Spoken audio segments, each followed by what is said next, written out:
Que se passe-t-il aux États-Unis? Une brutale tempête de neige s'est abattue sur l'Amérique du Nord, spécialement les États-Unis, depuis le vendredi 23 décembre dernier. Cette tempête de neige qualifiée de bombe cyclone, qui paralyse plus de la moitié du pays de l'oncle Sam, a déjà causé plus de 50 morts, dont beaucoup, surpris par la tempête, ont été retrouvés congelés dans leur voiture.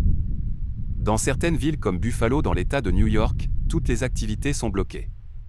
Les autorités recommandent à la population de ne pas s'aventurer dehors tellement la visibilité est nulle, la température étant descendue jusqu'à moins 55 degrés Celsius par endroits, avec un vent violent de plus de 70 km/h.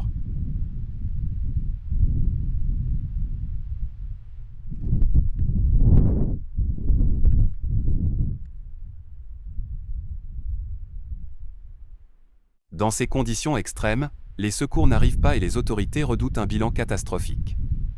Sur toute l'étendue du territoire, plus de 2200 vols ont été annulés et les voyages en voiture sont quasiment impossibles, voire extrêmement dangereux.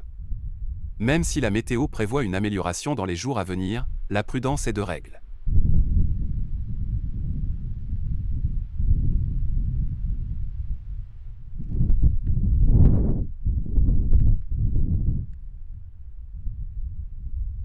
Le maire de la ville de Buffalo n'a pas hésité à qualifier cette tempête de cyclone du siècle, tellement les conditions sont rudes et les dégâts immenses. Les habitations sont privées d'électricité. Plusieurs maisons ont gelé tant de l'extérieur que de l'intérieur. Il faudra compter plusieurs jours voire des semaines pour les réparations, à condition bien sûr que la nature reste clémente, surtout que l'hiver vient à peine de commencer. L'hiver de cette année restera sûrement gravé dans la mémoire de beaucoup d'Américains.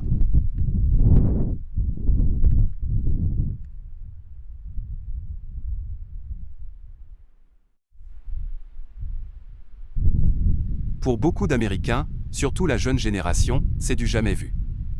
Noël a toujours été célébré de façon grandiose aux États-Unis et pour les enfants c'est la période la plus merveilleuse de l'année. Malgré la tempête, le Père Noël n'a pas manqué à ses obligations. C'est le moment des retrouvailles en famille, mais cette année beaucoup n'ont pas pu faire le déplacement et beaucoup se voient obligés de rester enfermés chez eux.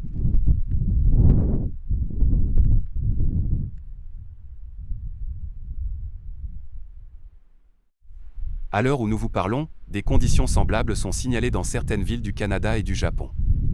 Merci de s'inscrire à cette chaîne et de cliquer sur la cloche pour rester une.